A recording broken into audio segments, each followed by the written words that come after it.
Hello and welcome to Extra Condensed. I'm Toby Martin, the CEO of Extensis. We make software that helps control the creative chaos for designers.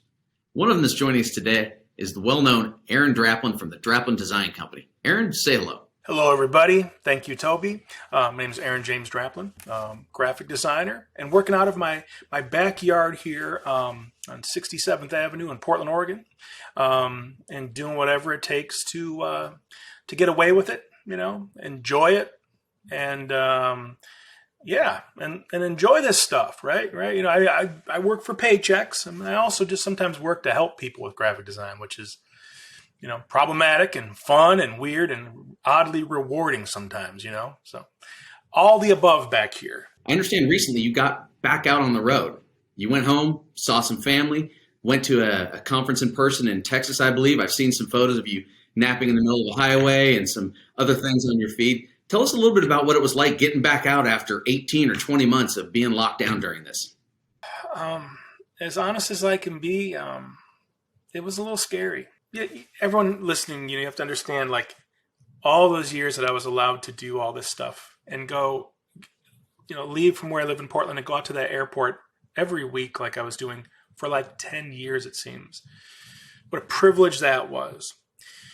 To turn it all off was terrifying because it has become part of my business and also part of my sanity of, like, I have a lot of friends all over the nation now, in Austin and in Atlanta and all these places, Albuquerque's and stuff, just from meeting people on the road. So then to turn it all off, it was a little weird and a little,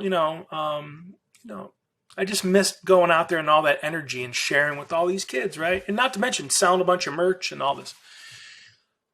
But it didn't take too long, a year and a half ago, to just sort of wrap my head around, like, how lucky I was to do that for all those years. And then this is the new way. And I didn't miss it all that much. As I get older, it's hard to go to Europe and have to be, sleep for 14 minutes and then go on a stage and mix it up, right?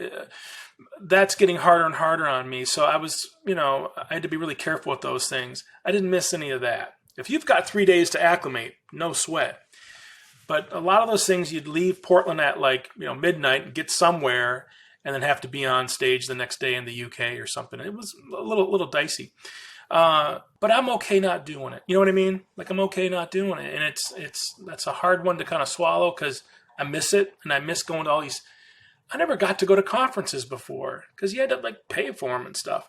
And then when you're allowed to go and be in the backstage and, sell merch and hang out, eat all the shit in the back, in the backstage, all that kind of stuff. It's so many layers of awesome, So I miss it. So let's go back to the part about you traveling, and it's not the best time to travel. A lot of times you can take inspiration from both positive and negative things. When you were out and seeing it again for the first time in 18 months, what was that like? And did you find inspiration in things that you would have taken for granted in the past possibly? And how did you sort of internalize that as far as the creative process you have?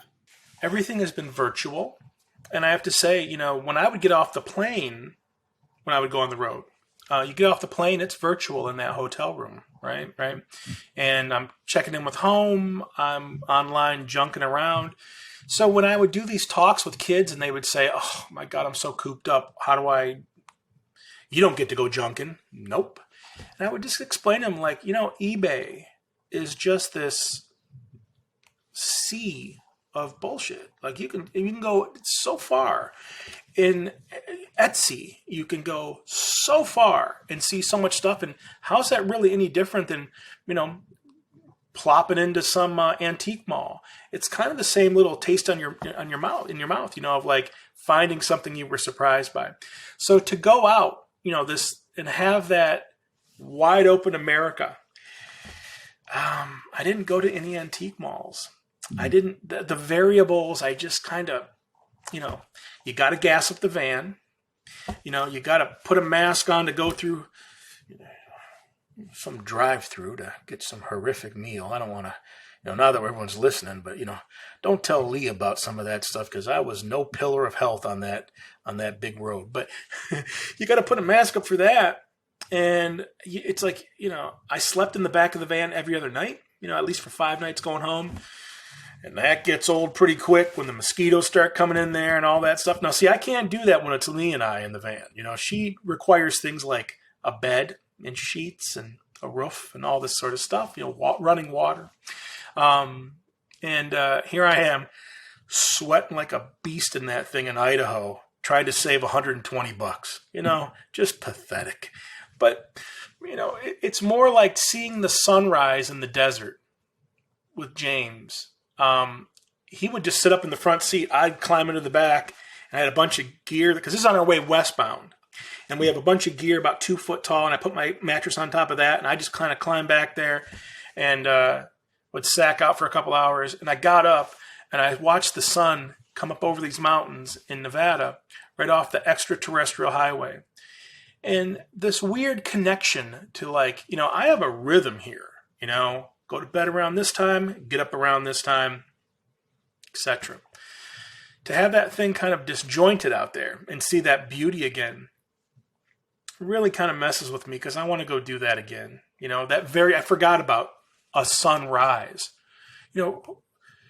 Who's really making time for that? If everything is on Netflix and virtual and home and blankets and hiding, and things, being out there, it's like I was sketching, these vistas and stuff, and you'll see that represented in, whatever I'm making, my Instagram or whatever right now. So I couldn't really go junk, but I think it was just more like, to have that time to drive and organize my thoughts. Like, I know what I need to do this fall, right? And it doesn't really include client work all that much. I'm rebuilding my website. I've got a bunch of funny little projects that'll, sell at a fair price out of here. And that's enough, that's enough. So to go out there and have all that, just America out in front of you, the widest of expanses. I really miss all that. So you talk about junking, and let's talk about some of your pre-COVID inspirations. For those of you who don't know, field notes. Newest ones, the Portland map. Tie these together with your background in junking and how it came out, because that's an amazing story about where you took the inspiration from things that you like to do, and then you got to do it as part of your professional passion. So walk us through a little bit of the narrative, kind of how those came about in your background. Well, my dad was a, Polish pack rat of the highest order, black belt, and his quote was, "I just want one of everything." That was his quote. So growing up, his incredible sort of frugal quality of my mom's house is filled with all this really old kind of Victorian oak cabinets and hutches and things with lots of filigree and all carved. And those are things that my dad would have horked out of somewhere for nothing. 10 layers of paint. One of my greatest childhood memories is paint thinner and a paint stripper, that smell. And my dad splashing paint thinner on my hands, and I'd just get all the paint stuff, 1982, everybody. But smelling that with him in our little basement because he was down there reworking these beautiful items. So my mom has all this stuff. We saw my dad do that up close and save money and give new life to things. So be it an old sign or some old tchotchke or knickknack, he just loved to marvel at these things and would explain to me, "Aaron, why this is cool, because they had to make this way, And I've had that as long as I can remember, that appreciation, and also that sort of, some dads keep it real cool. What's coming into the house, we know what's coming in, we know what's going out. I like to think in some alternative universe, for everything coming in that my dad would smuggle in, my mom was taking a couple items out that he didn't even know about. And the pile just kept where it was at, right? Well, when I get into graphic design and trying to make a living with this stuff and seeing how people do all the inspiration gathering and the briefs and just all that cool stuff, that's exactly what he was sort of setting me up to do, is to go look at things. And it's not necessarily, I'm looking for stuff around me, vintagey sorts of things. It's more just the marvel at, like, this is something that makes me think of him, because those old Oscar Mayer Wiener trucks that exist, like, why does that even exist? Because it's fun to have a hot dog every now and again, But, this is like a little whistle or something. And that would have been something that I found in his stuff, because that would have been the gateway to tell me about someday you're going to see that truck. There's a whole truck, that he saw. And I saw it out here somewhere, ripping around somewhere in maybe LA or something. But just his curiosity was embedded in me. And my parents, they were antiquers and junkers and would make new stuff out of that. And when it was my shot, it just doesn't fall that far from the tree. That sort of, I'm looking at stuff, and sometimes it is purely to be like a movie prop, because I'm going to make it ironic, or I'm going to a little bit of slapstick, or just be kind of dumb for my own DDC brand. But other times, you're really looking to make sure that you're not stepping on anyone's toes, or what the market looks like for this brand that you're starting to work for. And that's the same thing. It's like teaching yourself how to look is a big, big thing in all this stuff. And then teaching yourself how to collect and maintain it and not let it turn into gobbledygook 3-mile long file names and stuff. When I got back from this last trip, I had a desktop full of stuff on my laptop, just debris. And it took me a couple hours to get it back into the fray of how I'm able to enjoy it today, right? It's one thing to go grab everything that isn't nailed down. It's another thing how to process it quick and get that into the thing so you can actually enjoy it. So it's not just on your desktop, or it's not buried in some folder 92 doors away. Instead, you think about how these Macs will let you do it, or however you're working. It's 2 doors away, right? And I just love that stuff. I love trying to be efficient with all the chaos, right? So I can enjoy it. And it's no different than, like, I've kind of reached peak junk around here. And my dad never quite did. But I reached it. So I've been, like, just skimming shit off the top. Taking a couple things, that, and then taking a quick photo. This, that, this, flip it, flap it, whatever. Take the photo. I've got the photos on my iPhone, which go into my machine, and then at some point go into reference. And I can get that physical space back, right? So that's something that's a little weird to think about, but it's like, if I'm not even opening these drawers around here, why even have the stuff, right?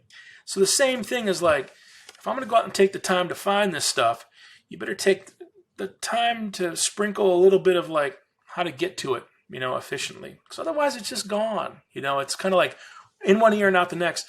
I have to remind myself how to collect and how to look and how to learn and then how to enjoy this stuff. Because otherwise I'm always going so fast with so many things, I tend to overlook all the stuff that I kind of was hoarding. You know what I mean? So, be it physical and definitely digital, definitely digital. Yeah, I actually read an article. I'm not a subscriber to PC Gamer. Somebody sent it to me. That it was a college professor talking about how the kids that he's teaching don't understand file and folder organization. They were always brought up in the world of Google. So it's like, oh, just dump it somewhere and I can find it. And I thought, that's a scary paradigm, because I'm your age, a little bit older.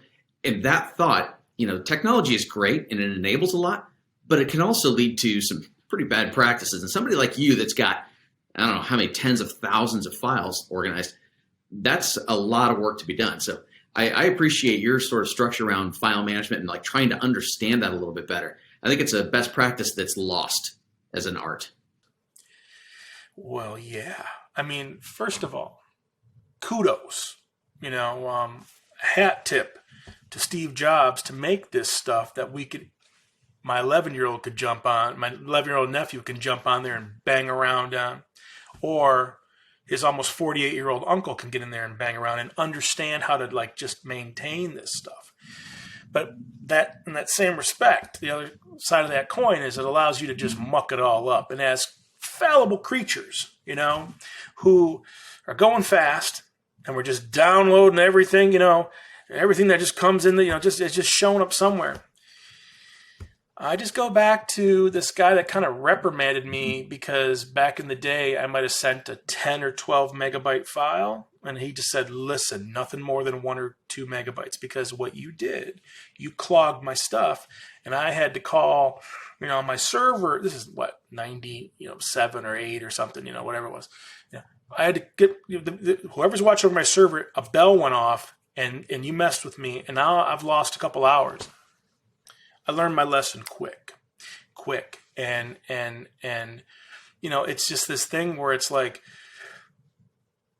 I remember sizing that up and saying, okay, I'm only about 30 years old, 27 or 28 years old.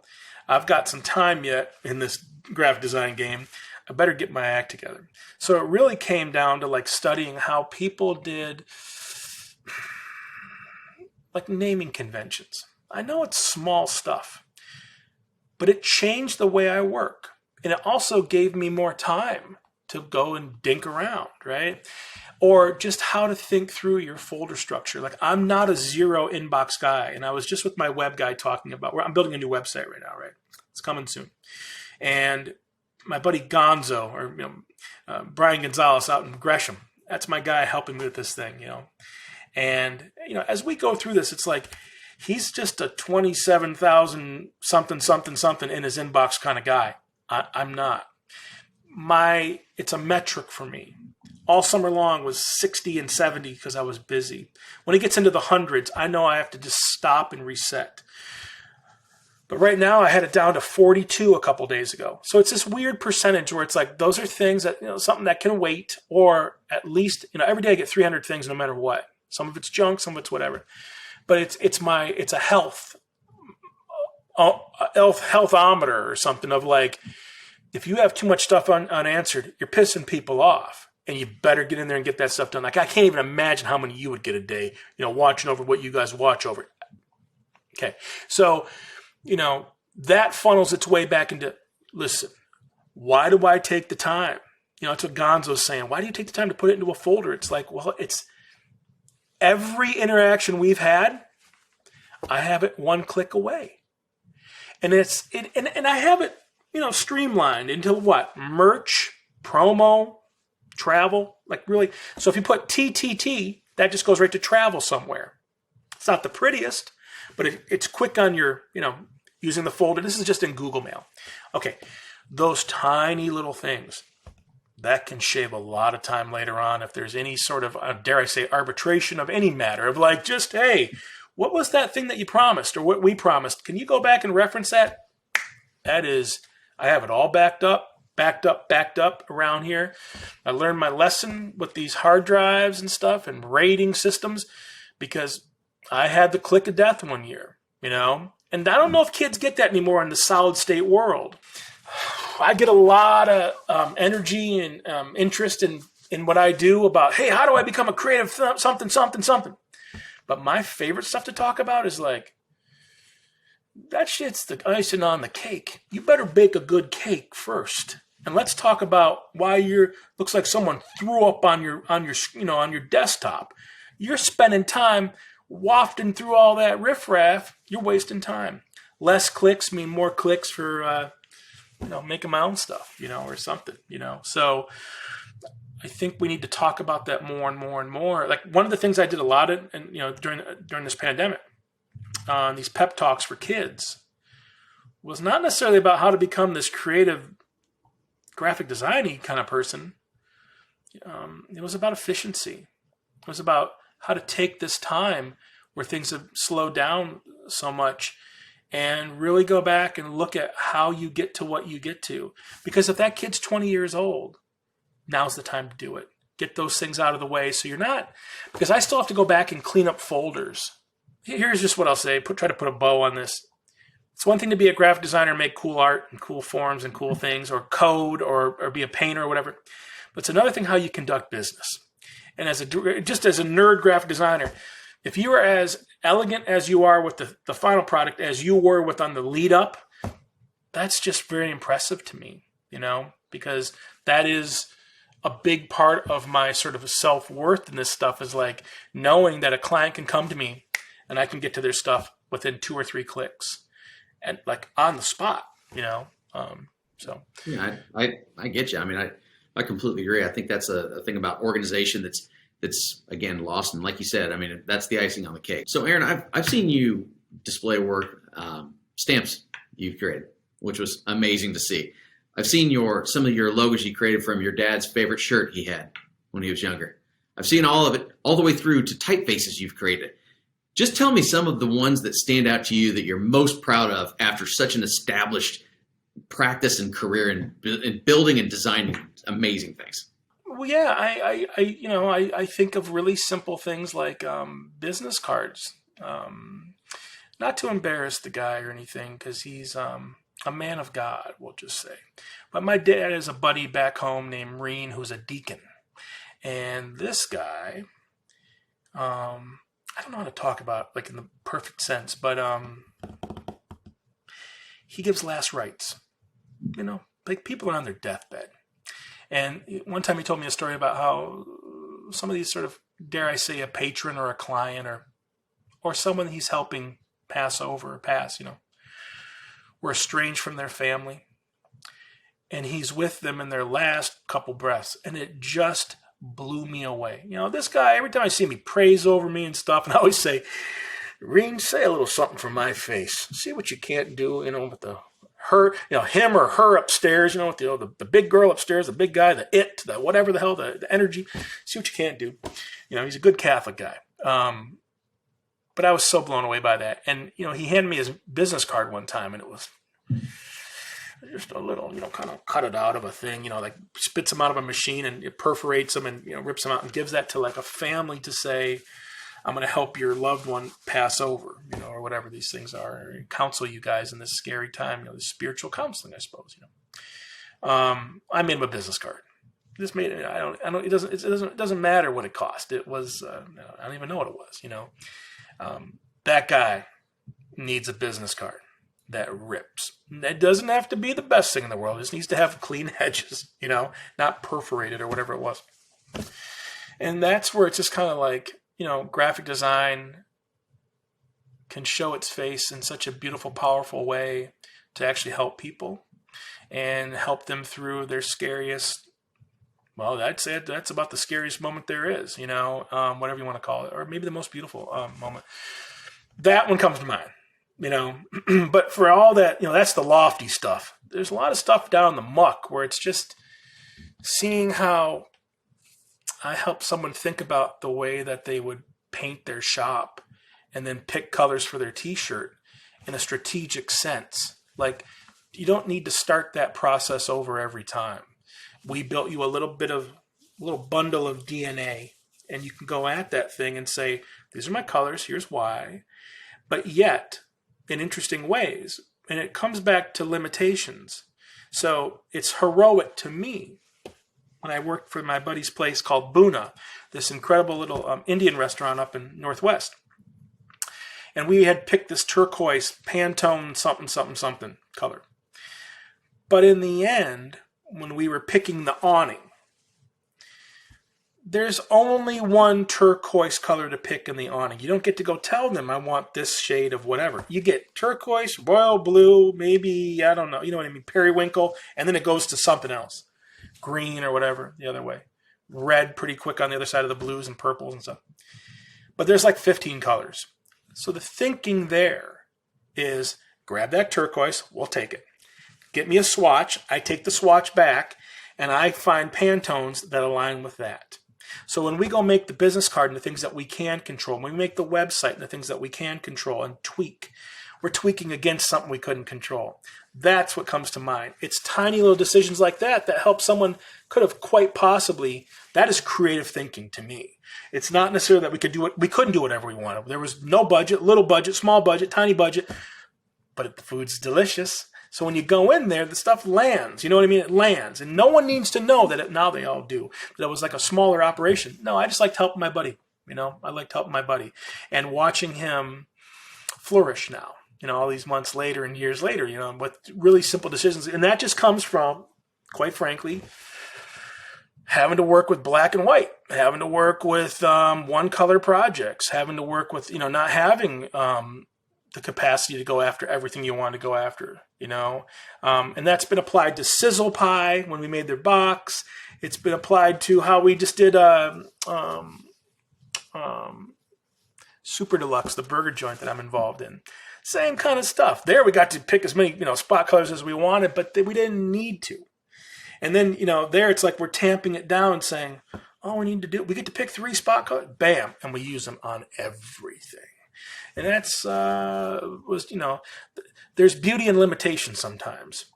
And there's frugality. And you just have to know how to harness that stuff. Because otherwise, you start losing money quick you don't need to lose. You know what I mean? So that's just in me. That comes from being a small little thing and then gradually getting bigger and bigger and bigger. And, now when I make a sticker order for myself, I know how to work with the vendor to not only get the maximum efficiency of their time on their press, but spend a little bit more and not get 3 stickers, get 30 stickers. Because it's just like, well, what's your sheet look like? The guy shows me the sheet, and I start putting all the stuff. The ink's all hitting, and then they have to chop them all up. And that's how you trick this stuff, It's like, there's lots of ways to do that. Like the first time I ever went and saw at a printing press how much they were chopping up, what they call, like the sort of, just the shit they're chopping up. That's some dead spot in a page. I couldn't live with myself after that because it was like, call me and let me put something in that corner and you just, what's the percentage worth on that corner? A lot of times they'll just give it to you. The gang up, they'll say, just take it. But no, sell me that for $100 and I get to make a little card out of that. Don't throw that away. So when we make our field notes, a lot of that 3.5 by 5.5 is built around maximum efficiency on that page. Like very little is chopped off and has to go to the recycling, right? So that's kind of the way I think about kind of all this stuff, But when I go back and I look at these projects, it's not necessarily the stuff where it's like I got to work for Bernie and do a poster and it was Bernie Sanders, top 1%, all that, none of that. That's cool. I love it. And I wish America was ready for a Bernie. Someday we'll get there. But more, it's like just where I can make it doable for a client. That's what comes to mind. Right on. All right, so we've talked about things that you've taken your inspiration from, your childhood, where the field notes came from, all the different ideas that you got. Pivot a little bit and look forward. Where do you think the design industry is going? Where do you think your creative inspiration is going to be coming from the next years? Because everything from technology is changing, the stack is changing, how people are doing their work, the workflows are changing. Where do you think it's all going? Just give me some forward-looking ideas. Your ability to move quick, your ability to communicate quick, your ability to not waste anyone's time. I don't know where that computes into this, where the design industry is heading. I would hope that it's fun to have an awesome identity for a cool product that makes it fun, communicates what it's supposed to do. That's not going away anytime soon. But you better understand how it's going to work on your little tiny Instagram all the way up to the water bottle, because that's the fun stuff anymore, Now it better work really, really, really tiny in these tiny moments. And really where you can look at that, and I go all the time, is I go look at the app stores, and see how people have to pack all that stuff into that tiny little space. It's a reminder for me of like where we're all being pushed towards. Once you click on the app, it can explode, and then be whatever you want, hopefully work well. But the competition just to get your attention is very interesting to me. So I don't know if I know where it's going. I would hope that there's always an appreciation for paper and pencil, and then coming up with a good idea, and then building a little vector, and then putting that a bunch of stuff, and not just things you download. Maybe it's a water bottle and a sticker and a sweatshirt and all this kind of stuff that we still need as human beings, But, for me, at 47, almost 48, what is my pace? Last week was a little hit or miss because I was just getting back into the swing after having a month with my mom and stuff. But these last 3 days, last 3 days, I was on. And I got my list done. And, each day it's 9 and 10 and 12 things a day, And I love that. But it's a slog. And it's like, well, where am I going with this stuff? Is it just to make money and save money and pay taxes and amass and amass and amass and amass? Well, I don't know, you know. So the next thing is I really want to design and fund and go build something, right? And then I've talked to some buddies who are builders and saying things like, hey, I don't want to be the guy who's, you know, Mr. Moneybags or some shit, but just so you know, I'm dropping everything I have on it. Because if I live there the next 25 years, that puts me at 75 if I even make it through tonight. I'm going to go for it. So that means it better be awesome. And that means you got to let me put up, you know, Aaron gets to saw the edge of the log, you know, and Aaron gets to tack the last nail. And no, I want to be on the crew and go learn how they do these things. And oh, that's where the pipe goes in. Because I kept asking all these questions when they were building back here, and it was like, that's how easy drywall is. You bastards, you. How do you tell when a contractor's lying? You look to see if their lips are moving. That goes for web developers too. I'm looking right at you people. I was like, that's it. I could have done some, you know what I mean? I couldn't have, but still, I probably could have figured it out. And I want to be involved in that. And I want to be 1/10 of that some which way. I got to help. When we were working back here, I got to make decisions on the fly that were incredible, you know, and they would go and bring it to life. Like, you know, what you're seeing back here, my big record wall, you know, you can see here this big, that's just plywood, man. That's just tons of plywood. And look at there's all the books and stuff over there. And that's just plywood, you know, and it was just amazing to be like, you know, oh, I don't know if I got my little, there we go. Let me see if I can get my little, there, that's a little bit better. That was a budget, but like I could do this again. So the answer is, do I do it out west, you know, far from my mom? Or do I go back home and buy a piece of land and then build something awesome, you know, back home? That's the bit of a coin flip we're going through right now. All right. So you've talked about saving time and what you do with it. If you got an extra 60 minutes back, what are you doing with that 60 minutes? Just the 60 blocks was 15, 20, sometimes 35, 40 minutes, which was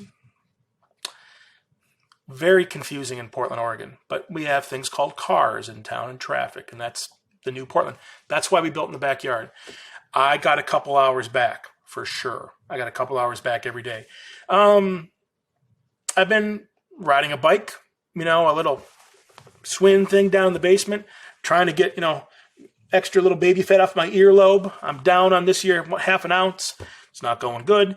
But, you know, walking, doing things, and just not sitting on my ass all day. You know, working around the shop has been really cool to just keep the place clean. You know, we had to do that at the other place, but it was always an afterthought. Like it just got to a point where it was like unbearable. Here, it's a quality of maintaining the chaos, and I just love it. I love that is part of my job here. I dig your take on maintaining the chaos. We try to control the chaos, but you're right. Maintaining is pretty funny. So, you know, it's funny to me that like I'll get one corner of the place clean, and the other corner's already dirty. But why fret over it? It's just the rhythm of the ebb and the flow. That's just, you know, so. Don't sweat the small stuff when it's all small stuff, right? Yeah, right. Yeah. So, Aaron, can we buy some books from you and have you autograph them for some of our big clients or as giveaways for people that are watching our podcast? I've been waiting all my life to answer this question, and the answer is yes. I'm not here to make friends. I'm here to make a good, stiff profit, and I got a mountain. Of course, man, I got a big stash here. You know, I love when people get the book and they go, they look at me like something's wrong here, you know, and they look back at the book, they look back at me because it's like shit's not adding up. I love it. And, the book sold something like 64,000 when I was told it might only sell 4,500 and we'd have to be okay with that. And I was like, I remember thinking, I'm okay with that too. Now I know that gets a little braggy with those numbers, but really the cautionary tale is this: be okay with the 4,500 and be creative and act like that's the best it's ever going to be. Because my buddies sell a record for 2,000 copies. That's still pretty cool in my book, right? The fact it's gone as big as it's gone, hopefully it's a good book. Hopefully it's fun to read and easy to read and also affordable. That's what I was concerned about. I didn't want to make something that was going to turn people away or make a kid pause.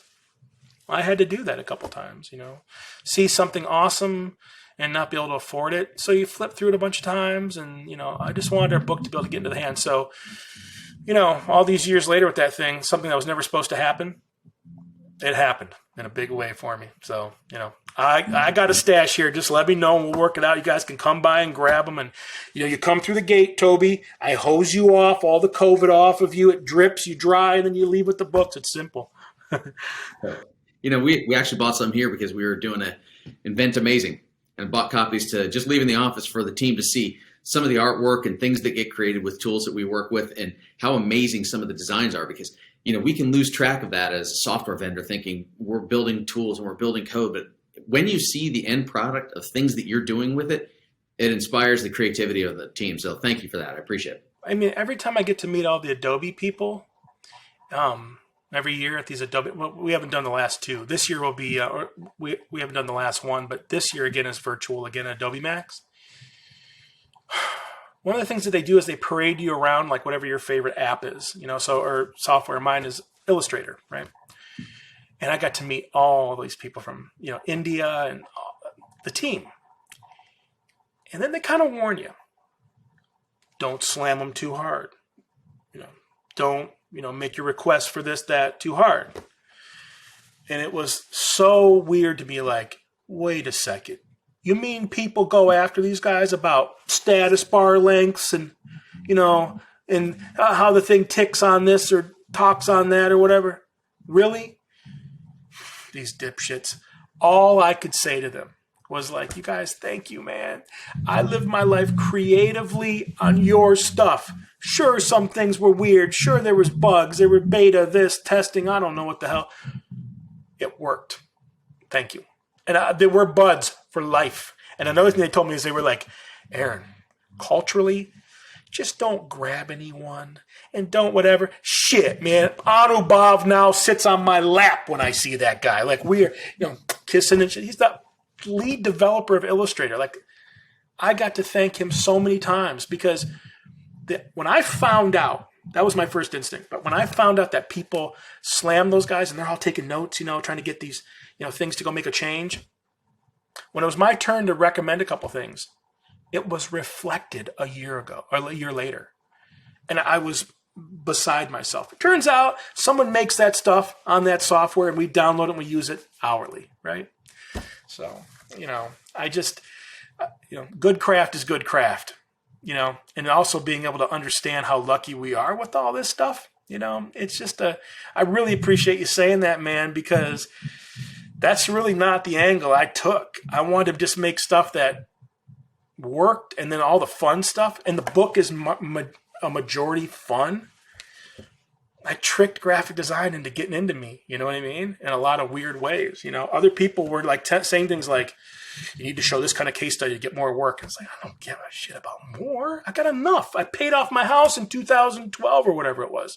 That's been 10 years.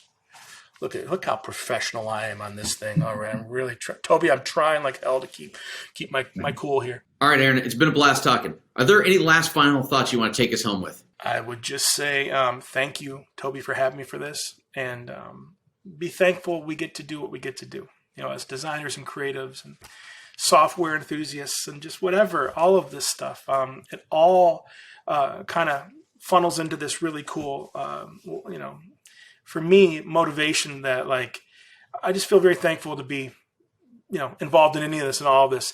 You guys stay safe this winter, stay curious, stay compliant, masks up, you guys, when you need to do it, and, all that kind of stuff. And we'll all hopefully get through this together and, be nice to each other and go easy on Portland, everybody. Go easy on Portland. We'll be coming back pretty quick, but thank you for having me, Toby. Thank you so much. Nice. Great way to wrap it up, Aaron. Thanks everybody for your time today. I'll say continue to please follow us on social media. Check us out at www.extensis.com, on our YouTube channel and all the usual channels. Thanks everybody for your time.